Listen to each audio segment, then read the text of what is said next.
السلام عليكم ورحمة الله.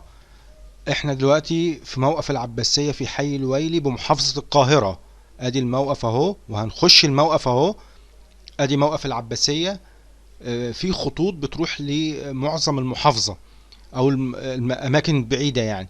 موقف العباسية بيطلع منه خط الى من ميدان لبنان في محافظة الجيزة، وخط الى وراء العرب في محافظة الجيزة، وخط الى المنيب في محافظة الجيزة عن طريق صلاح سالم والسيدة عائشة، وخط إلى المنيب في محافظة الجيزة عن طريق الموسكي والسيدة زينب، وخط إلى 15 مايو في حلوان، وخط إلى مسرة في شبرا، وخط إلى شبرا الخيمة، وخط إلى ألف المصنع في التجمع الثالث، وخط إلى المطبعة في المعادي، ومينيباص صغير آه، بيروح مدينة بدر.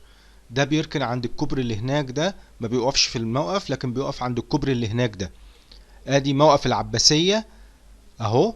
وفي محطة مترو انفاق العباسية هنشوفها مع بعض دلوقتي. ادي الميدان وادي ايه الموقف اهو. بيطلع الخطوط كذا خط اهو، ماشيين اهو، ماشيين ماشيين ماشيين ماشيين. ادي ادي محطة مترو الانفاق اهي، اهي اهي. دي محطة مترو انفاق العباسية. نشكركم على حسن استماعكم، وما تنسناش تدعمونا باللايك والشير. شكرا.